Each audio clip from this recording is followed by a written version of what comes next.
Hello, my beautiful friend.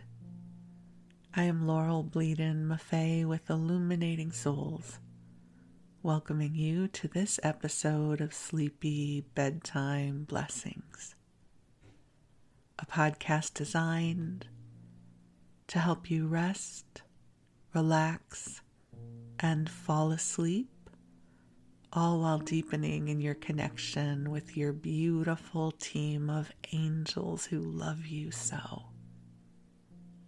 If we're meeting for the first time, I am an angelic practitioner, a spiritual teacher, and an encourager of souls. And I offer one-on-one angel sessions which take place over the phone. I offer a longer form of support, soul mentoring, and I offer a variety of classes designed to inspire your spirit. In addition, I have a beautiful Earth Angel Oracle deck that now comes in 2 sizes, because why have only one size when you can have 2? So one is a tarot-sized deck that comes in a lovely box, and the other is the exact same deck, but I call it the Tiny Angel deck because it is very, very small. Now, it does not come in a box, but you can certainly put it in a little bag or something. And they're adorable. So if you're looking for a very portable oracle deck, I invite you to look into the Tiny Earth Angels Oracle. I also invite you to come and visit me at my website, illuminatingsouls.com, where you can sign up for my mailing list. There's 2 different places you can sign up for my list on my homepage. The top of the page is my regular ordinary list where you will receive my class announcements, when I have openings for angel sessions, and other forms of communication. Like just yesterday, I let my list know about the video reading I recorded for everybody, which is up on YouTube as well. And then if you move further down the home page, there's a place you can sign up for my daily inspiration email blast, and you'll receive an inspiring email from me every weekday. So lots of ways we can connect.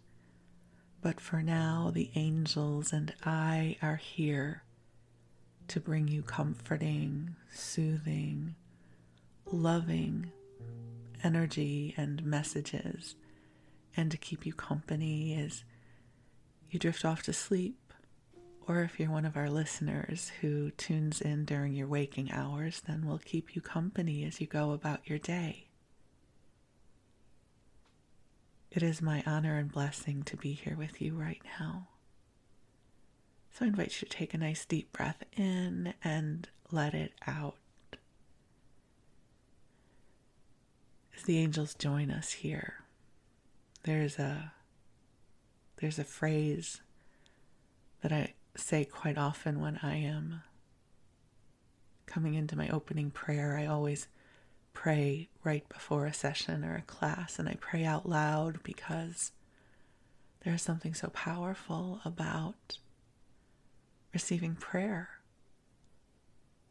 And the phrase is, I invite you to take a deep breath in as we call ourselves forward into the heart of God.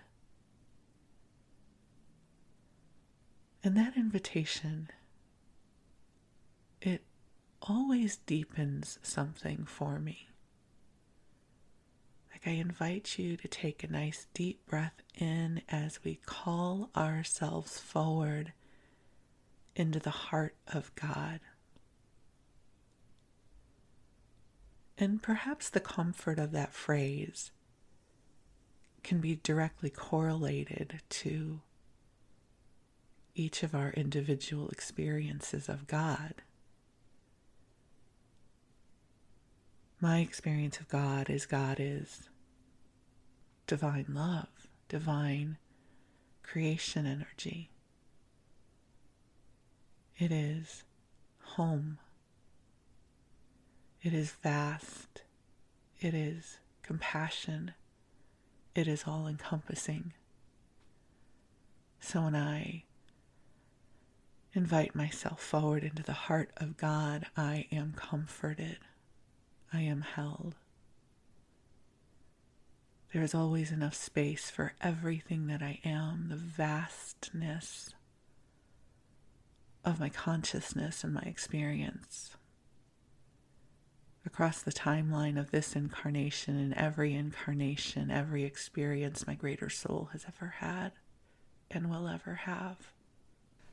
When I feel myself calling myself forward into the heart of God, everything, everyone is loved. And that is the intention of this broadcast, to share that energy with you.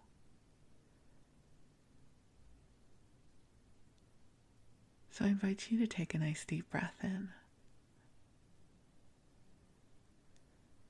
And call yourself forward into the heart of God. And if God is not a word that invokes that for you, you can change it. Isn't that brilliant?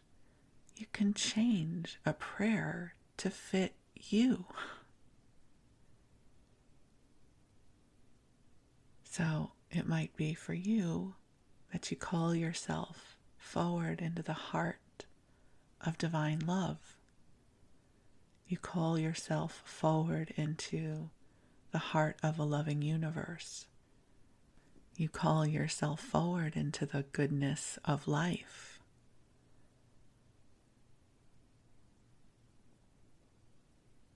It's vibrational. So the words that I use to describe the vibration I experience might be different than the words that you use. So, if you ever hear me talking about God, you'll know that I'm talking about this vastness of all that is love, all that is compassion, all that is creation. And if the word God doesn't work for you, I invite you to find your own phrases that invoke that for you. I don't mind. And even if I did, it wouldn't matter. You are a beautiful, sovereign, wise being. And you are the greatest authority on how and when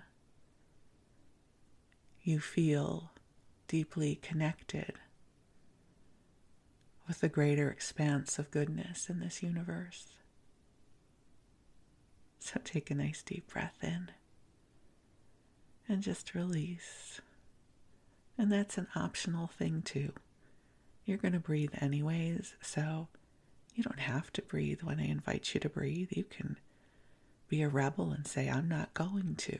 I'm going to actually breathe after the invitation. You get to be you. I encourage you to be you. I encourage you to allow the beauty of your spirit to guide you on this path of light. You know, I love getting to serve as a spiritual teacher and a mentor.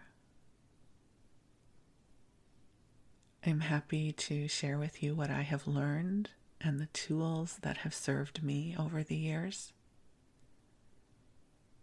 But it doesn't mean that they have to be your tools. Maybe some of them will be.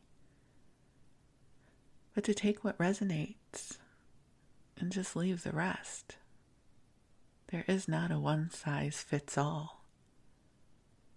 But what I'm sure of is there is a path that will and does deeply resonate for you. It's like music. We don't all like the same music. I shared with you that I've been obsessed with watching live streams from crystal stores in China. In one of the stores, they have really good stuff, but they play the worst music. And they play it loudly. And as much as I love their crystals, I have a hard time watching because the music is jarring for me. And that can be the truth about so many things in life. What one person loves and feels deeply into, and it opens them up, can be jarring for another. So when it comes to the concept of angels and God, I really invite you to adapt whatever I share with you so that it better serves you. Right? I use God.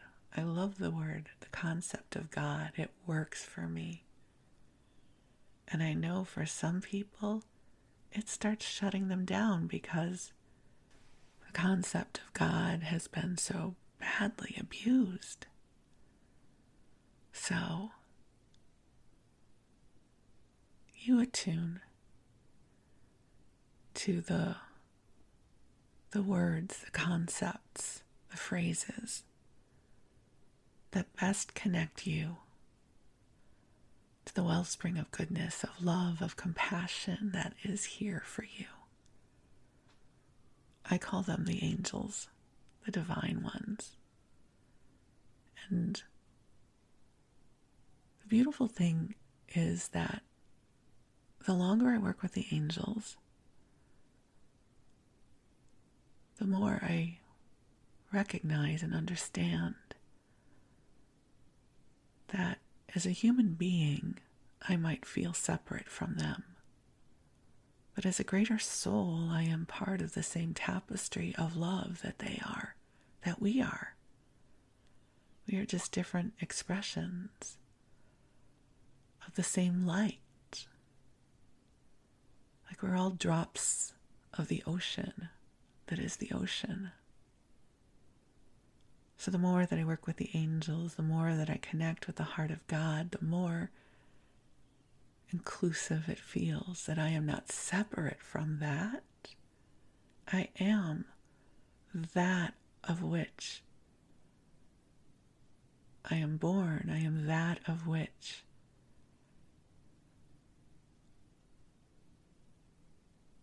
I am family. I am that of which I have originated. That I am born of the heart of God, and therefore I am not separate from it. Because if I am born of the heart of God is in the I amness of me. Just like it is in the heart of the I amness of you. So, my beautiful friend, I come to you as a fellow drop of the ocean. So, drop of the ocean to drop of the ocean. We are the ocean. And the love of the divine is the truth of our beingness. And we are other things too, right? But we are not separate from.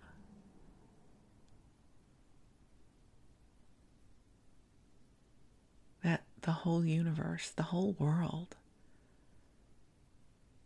are the way that consciousness is being expressed in this moment, and consciousness is being expressed in some truly awful, awful ways right now.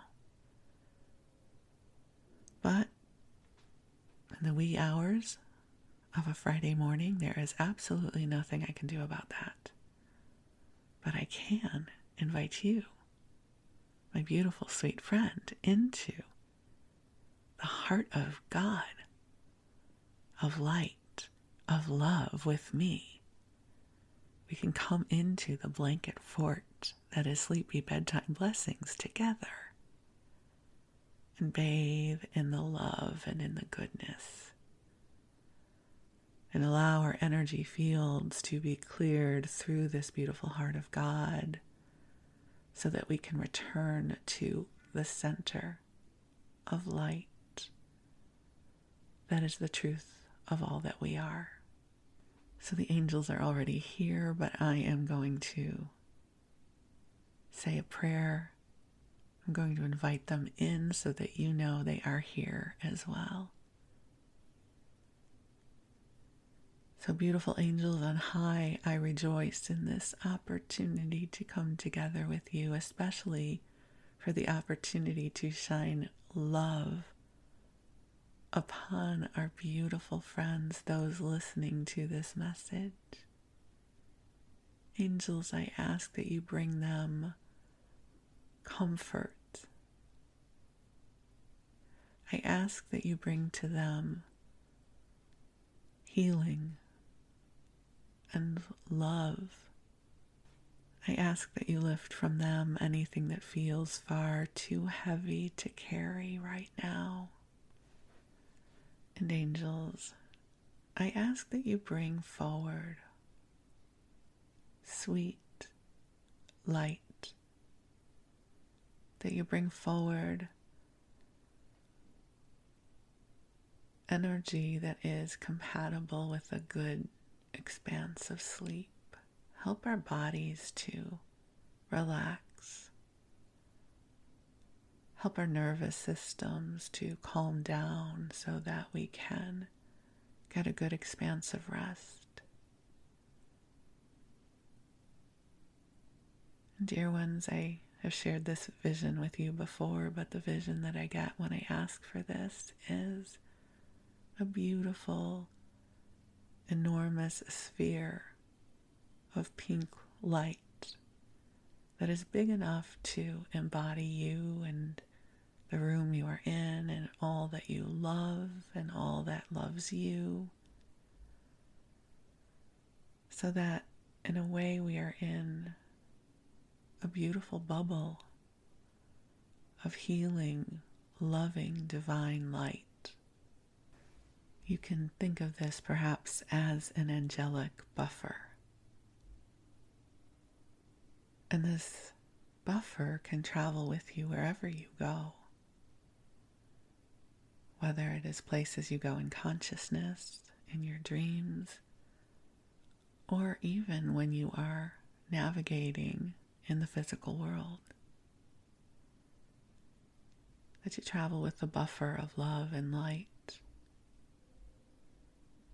So just take a deep breath in and allow this love to soak into you and smooth out the places that feel like there are sharp edges. And I'm going to take that breath with you and take up the angels on that invitation. Help us know, dear God, that we are loved. Help us breathe more easily. Help us connect with that which is good in this world. Help us serve as loving beings of light, that we each might leave the world a little bit better than we found it. That we might do that each day. That we bring forth little morsels of light and goodness as we go about our day, that we may serve as earth angels, helpers, light workers, light bearers, creators of joy and goodness and generosity and sweetness. Thank you, God, for inviting us into this beautiful sanctuary where we might experience this clarity of mission, that we might receive this invitation to Be present to the eternal light that is the truth of each of our spirits. Thank you, God, for the beauty of this moment.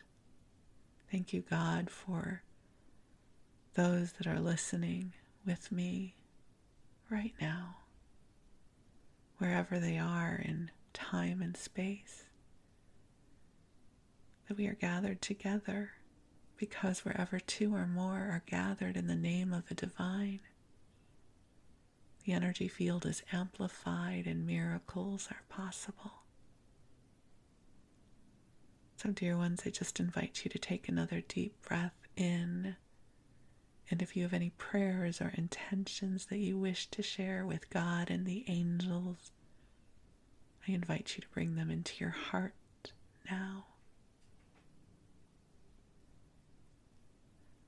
And just breathe, allowing this light to ripple throughout your physical body,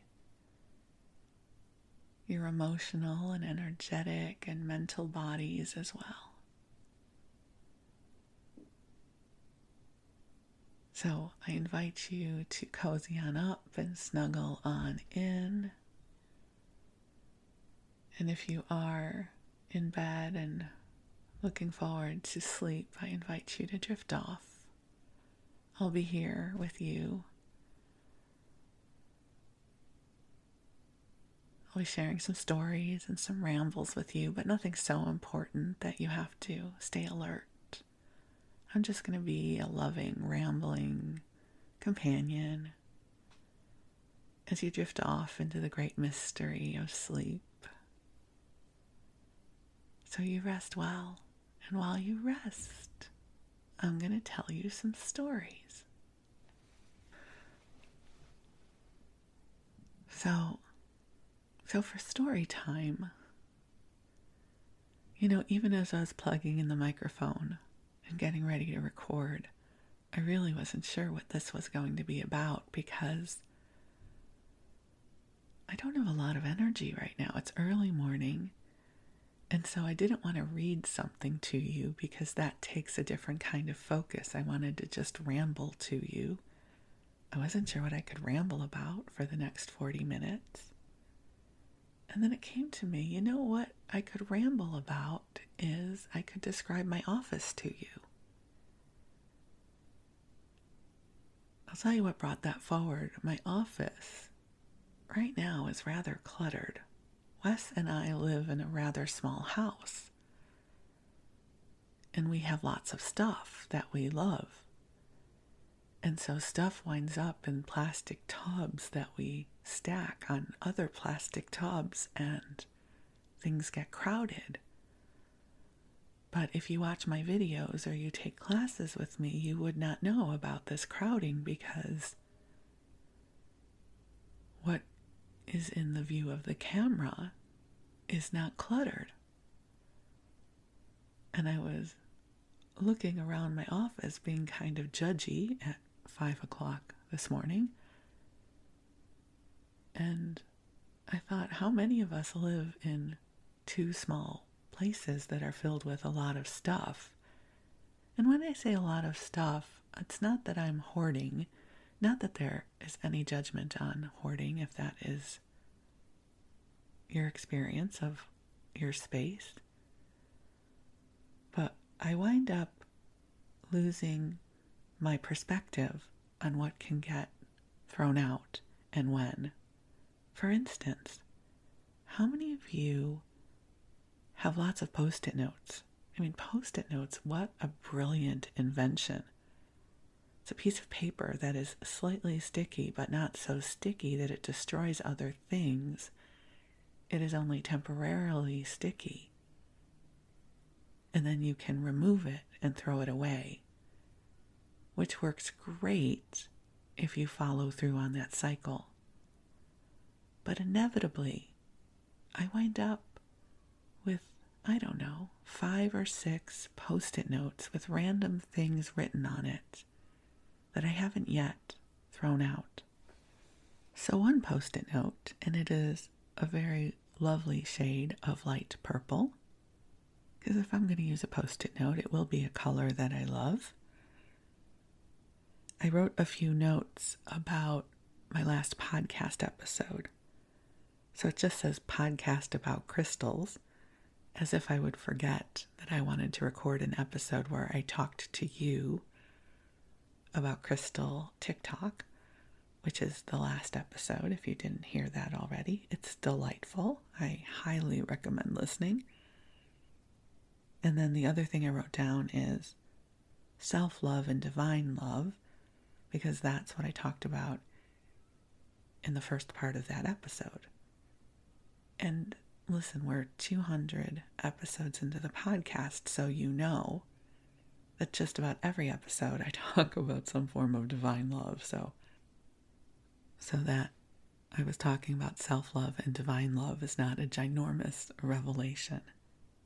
And then I have the number 38 written down. I have no idea why, but I'm quite certain that at the moment the number 38 was written on this Post-it note, it was done with intention, and it meant something to me at the time. Now, my eternal question to myself is, once I was done with the podcast and the number 38 no longer had any relevance to me, why did I not just throw the Post-it note out? So I'm going to throw it out now. I'm going to take a bold step in my life, and I'm going to put it in the garbage. All right, I did that, but I didn't have you listen because that could be disruptive. And I'm slightly horrified that I could probably do a whole episode about the random pieces of paper on my desk. And that would be so embarrassing for me because I would have to witness my own process. And I don't want to make it sound like I'm a messy person. I'm not. I'm ordered. But I just have stuff I don't know when to get rid of. Another beautiful light purple Post-it note says, change start date to 11/14. And that was to remind me to change the start date of my new class, which when you listen to this podcast, it may have already happened, which is a 6-week class on how to create your own oracle deck, which I'm so excited about. And I was originally going to start it on November 7th, but I realized that date wasn't going to work, so I had put a note here to remind myself to change the start date, which I did. So you'd think this Post-it note could now get thrown out. But I have another word unrelated, actually 2 words, and it says altar cards. Because the other day I had this inspiration that I could take some of the angels that I'm creating in Midjourney and create a set of altar cards for people. I love that idea. And I haven't moved that piece of inspiration to another piece of paper yet. So it is on the same Post-it note as the reminder to change the date for my class. So here it will remain until I reorganize my thoughts. And just so you're not getting concerned about the content for this episode, I will not be reading all my random pieces of paper to you because that would not delight me. So we're just going to leave those 2 Post-it notes and just know that those are representative of the random pieces of paper on my desk. But let me share with you some of the things that perhaps might delight you more than my Post-it notes, and delight me as well, because, I like being delighted as I record these episodes. So, the office in our home is kind of a bonus room. When we first bought the house, it was paneled in knotty pine paneling, and I didn't like it. It's right off our bedroom. The only way to access the office is through our bedroom. And when we first moved in, I wanted to paint the paneling white because I thought that would be sort of cottage chic. And everyone, including Wes, they were horrified at this idea that I might paint this gorgeous wood So for the first 8 years we were here, I had the wood paneling. Wes had big oak bookshelves behind me, and there was also a desk here for Wes because he was working with me at Illuminating Souls. And so the office was a different kind of cluttered. Then we had a whole mold debacle, which I will not talk about here because it will not delight me. And we had to completely redo this room. Like everything had to be ripped down to the studs. So I got the room the way I wanted it to be, which is drywalled, right? Beautiful, smooth texture. And this gorgeous pink lilac paint with white crown molding and white baseboards. And it's just beautiful. Like, I love this room so much. Wes did a wonderful job of remodeling it. And not that he did all the work, but this was a Wes thing, because if you listen to the podcast episode, which is a while back about our house, that once upon a time, I had the illusion that I would be good at remodeling things because I had watched HGTV and I enjoyed watching remodeling TV shows, not at all understanding that there was a vast abyss between enjoying watching remodeling and actually physically doing it. Sounds so simple now, right? I am not good at physical labor, and I am profoundly overwhelmed when it comes to any kind of home renovation project. So, this office was orchestrated by my gorgeous, beautiful husband. So, it has these beautiful pink lilac walls. It's kind of my signature brand color that I love. And I have this kind of very corporate black desk. The only reason it's black and the only reason I have this desk is when Wes and I moved into this house, we needed 2 desks that would fit in this rather small space. And it was 2008, and there had been this, great economic crash, and I looked on Craigslist, and someone was selling 10 desks from a corporate office, and the price was right, and we bought 2 of them. So nothing special about this desk other than it serves as a desk. And I have my computer on the desk, and I have like organizational files, and I have, the pencil cup that has a ton of pens that I never use. Okay, I'm not going to talk about that part anymore because now I'm getting kind of claustrophobic. I'm like, why is all of that stuff there? Why do I have 10 bottles of nail polish on my desk?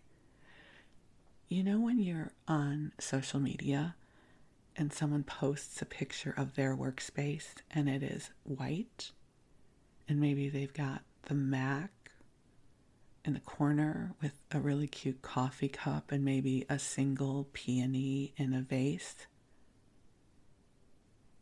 Like the minimalist perspective of working. Okay, that is not my office. I don't know what I would do with nothing. I need things. I'm a thing person.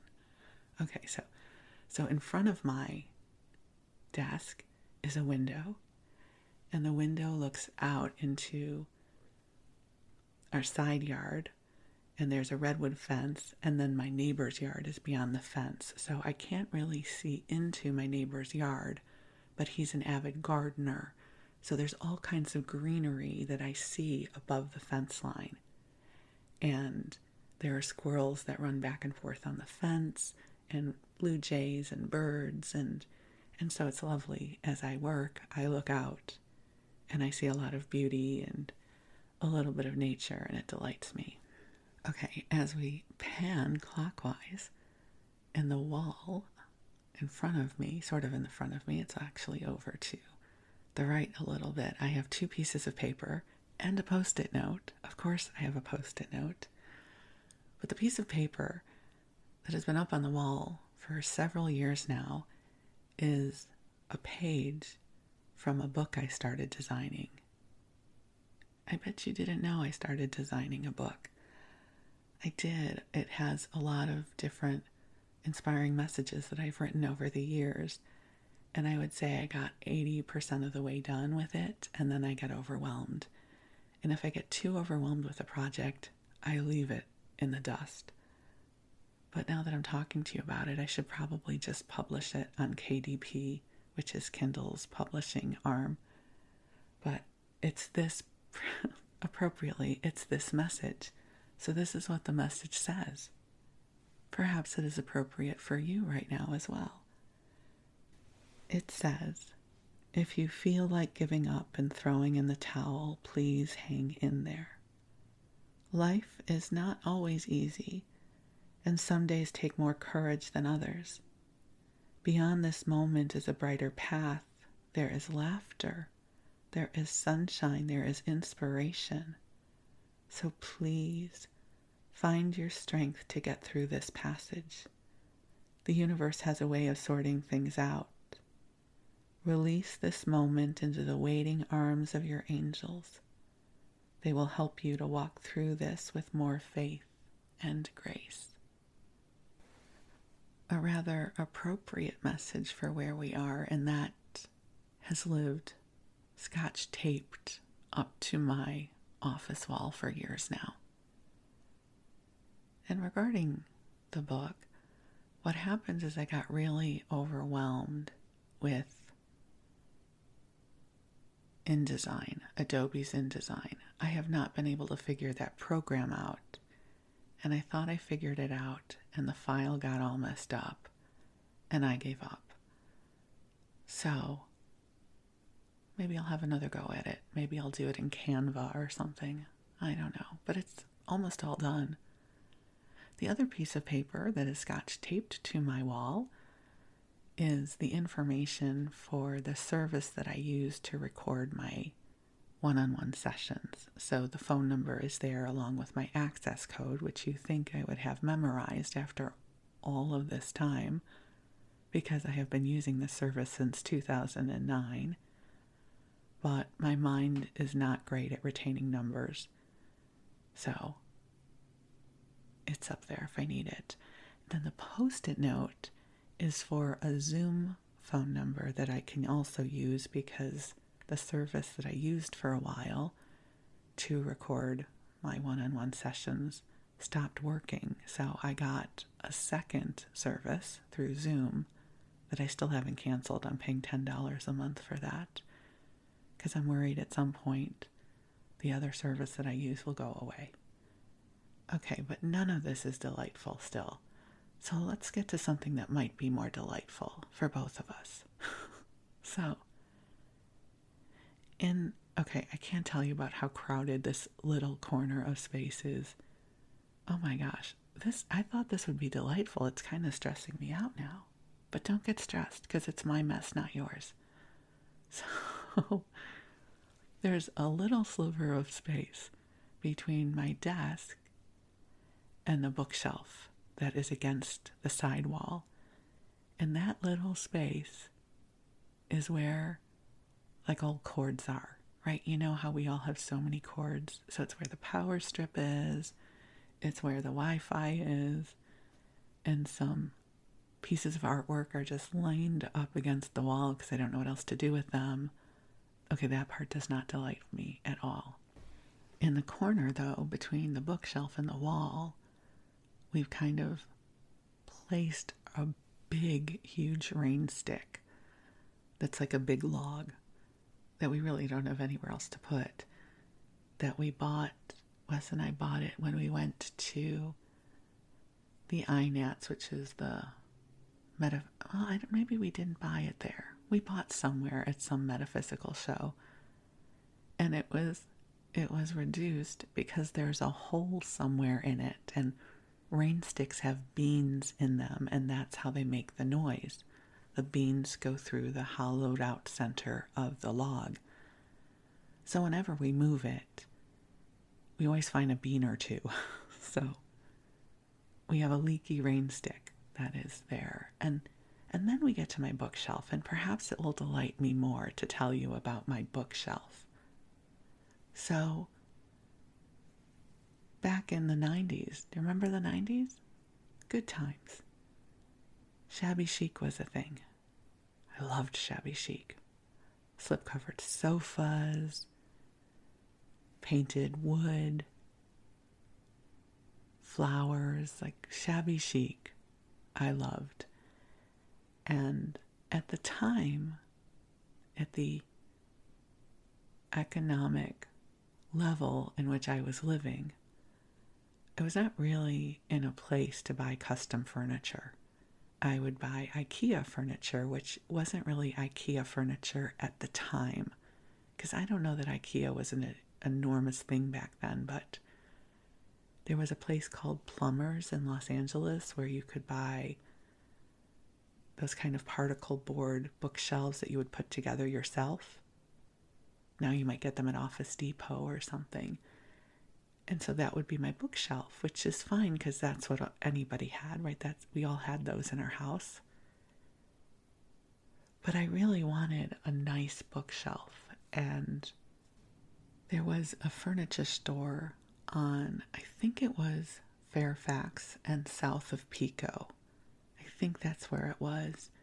And they would always put furniture out on the sidewalk to attract you into their store. And they had the bookshelf that I wanted. So it's a pretty tall bookshelf. I would say it's probably, 7 feet tall. So it's pretty tall. And it's made of solid wood. And it has this gorgeous crown molding around the top. And it has, I'm counting 1, 2, 3, 4. It has 5 shelves. And then down below it has 2 big drawers. And the drawers have crystal knobs on it. And it's painted this ivory white. And it's beautiful. I think I spent $450 on this. This would have been back in the late 90s maybe. And even back then, $450 was a really good price for this piece of furniture. And so it's traveled with me. And I could probably do a whole podcast episode just about what's on my bookshelf.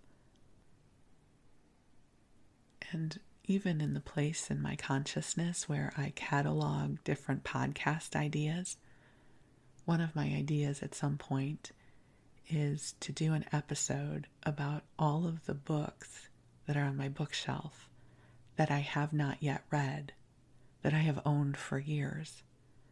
And I will not get rid of them because I love the idea that at some point I will read them. And so how many of you have unread books in your possession that have been there for a long time that you don't get rid of because it just delights you to know that they exist in your library? And at some point on a rainy day, you will go, now is the time. Hello, book. I've been waiting for you. Probably it would be more appropriate to say, you've been waiting for me. So I would say I've probably read, 50 or 60% of the books on my bookshelf. So that's pretty good. I don't know what the average would be.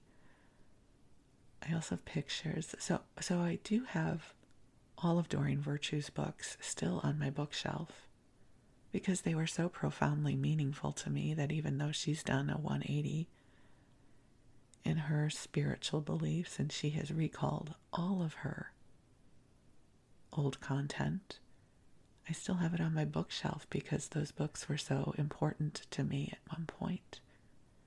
I also have books from Sanaya Roman and Dwayne Packer. They're wonderful teachers and they channel the guides Oren and Daben.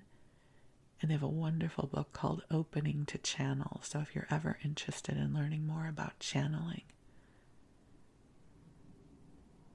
it's a fantastic book.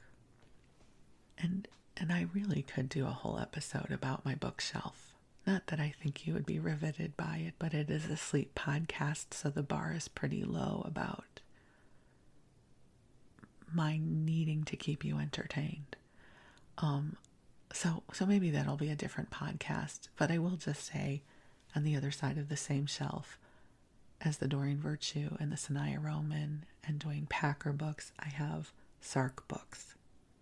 Because I love Sark. She has been a huge light in my life, and her books have been very meaningful to me.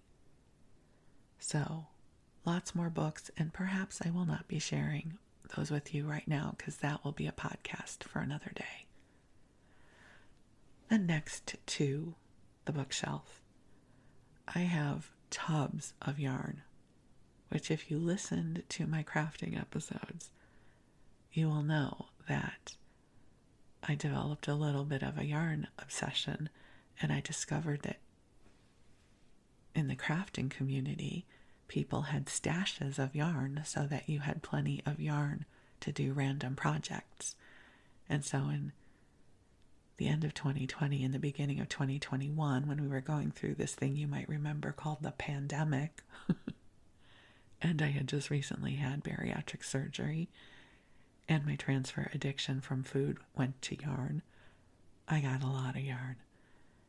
And over the years, I've thought about giving it away, and Wes goes, don't, because you're just going to want to buy it again. So the safest thing is to hold on to it, which he's right, because I do use it. I do go grab from my stash to make blankets for people.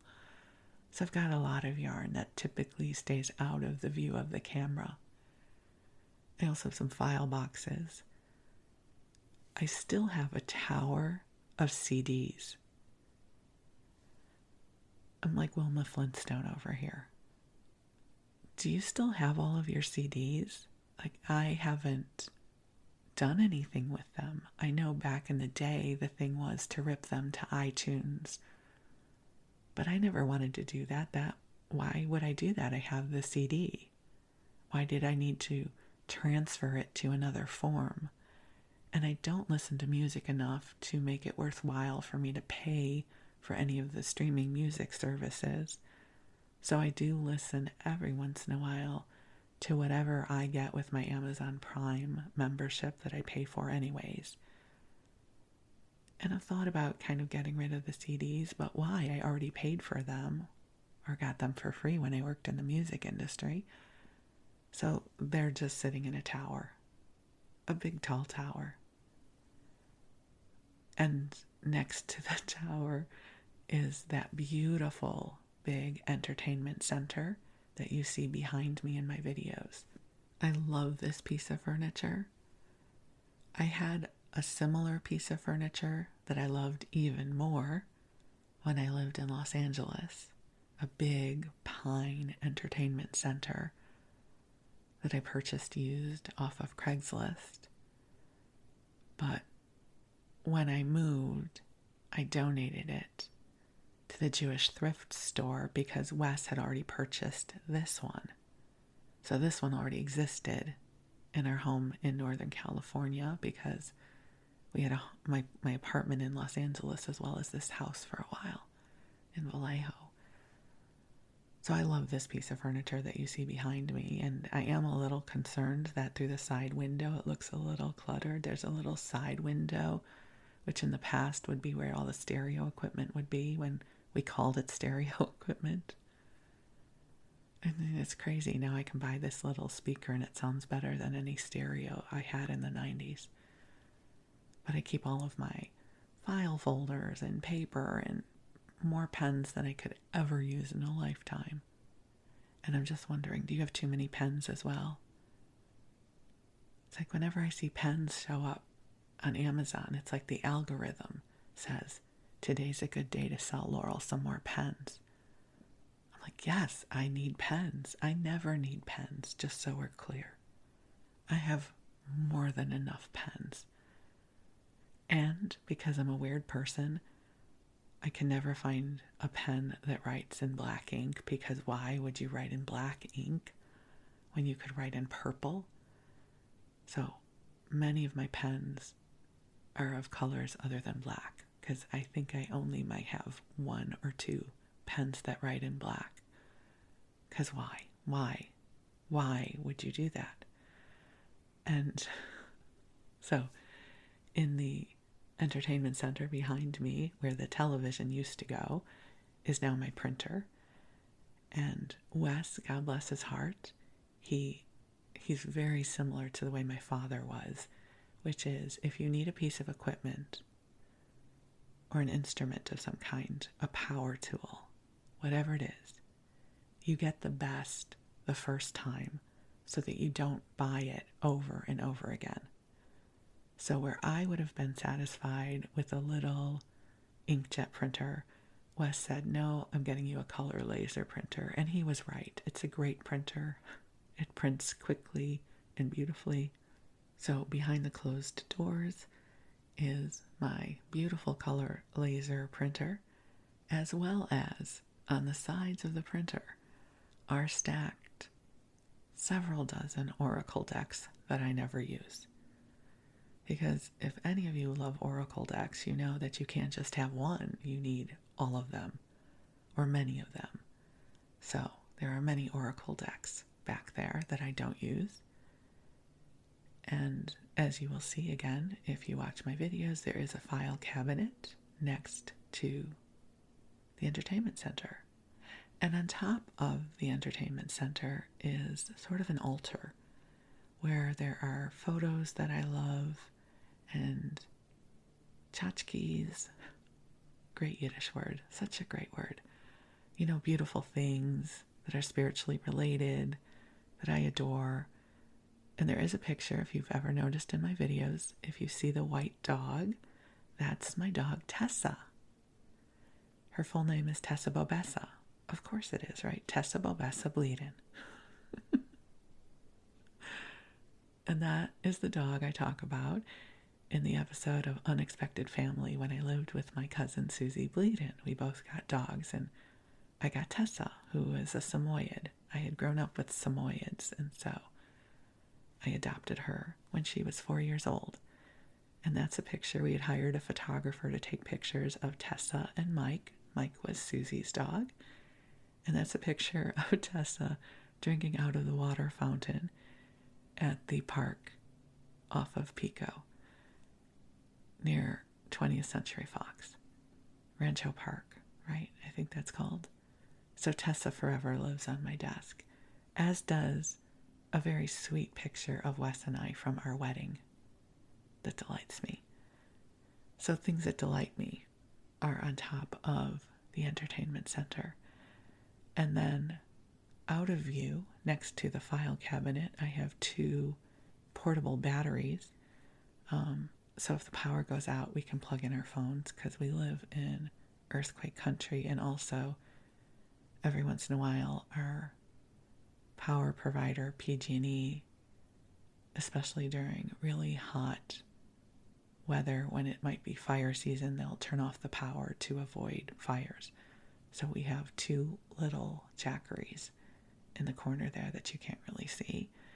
And then as we complete the pan around the door that you see is the door to our bedroom, and then you see another little altar. Again, a beautiful, sweet little piece of furniture that I ordered through the mail before there was this thing called the internet. So that's how long it's been with me. It was at the back of a little magazine, and it was like a handcrafted little sofa table, it was called, because it would be the kind of table that would go behind a sofa. It's very narrow, and it tilts a little bit, so it has to be up against a wall. And I think maybe I spent $40 on it before the internet. That tells you how old it is. I guess it might be called an antique now, because I guess I am an antique now. I'm kidding. So many things that I love are on that altar, and underneath the altar you will see more stuff, which includes boxes that contain genealogical research for both my family and Wes's family. It just lives there because there's nowhere else to put it. And then as we come around, what you can't see is there are 2 French doors. They're small French doors, and they lead to our backyard. And it's lovely because there's lots of light that comes in. And when Nicky was alive, our cat, He was an indoor-outdoor cat. He came to us that way, just so you know.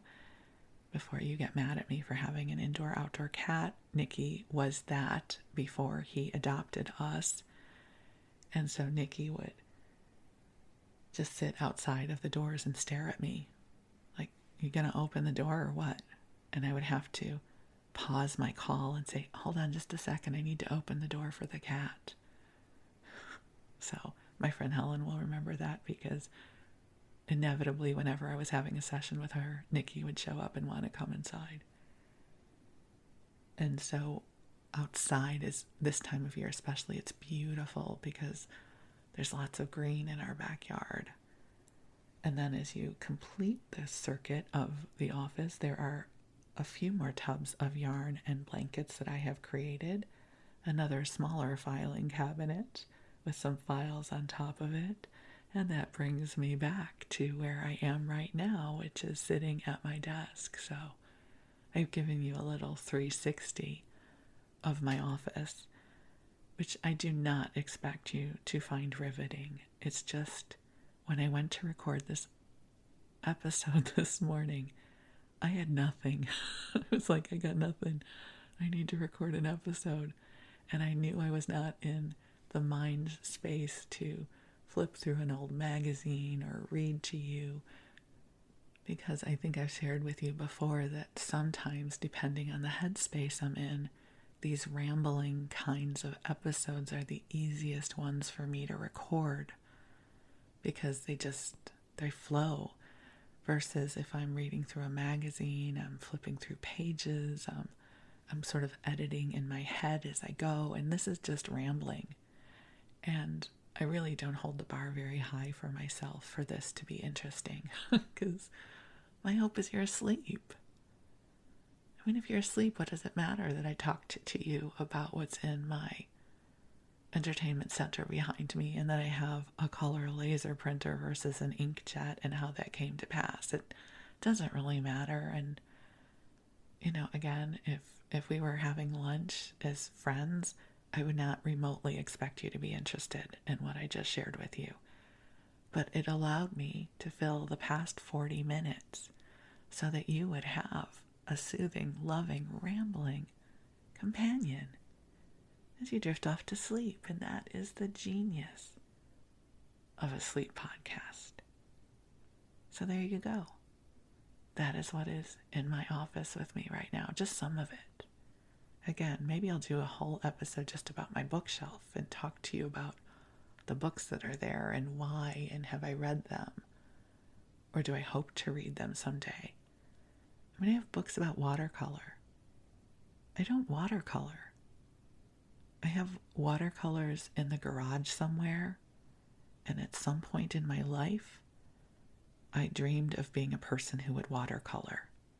So I have some watercolor books on my bookshelf that I have not allowed myself to. I think I got rid of some of them, but not all of them. There's still one or two hovering there. Anyways, an episode for another day. So, my beautiful friend, I really hope that you're asleep by now, because this has been a very mundane conversation. And I just filled space. I will admit it. This was a space-filling episode. And perhaps you enjoyed it because your house is also filled with mundane things as well. That maybe you look around and you forgot that that Post-it note has been there forever and you don't even know what it means anymore, but you hold on to it just in case it's important. So, welcome to my world. And I wish you, my beautiful friend, the sweetest of dreams. I love you, and I'm profoundly grateful for you. Thanks for hanging out with me. We'll talk again soon. I love you, and thank you.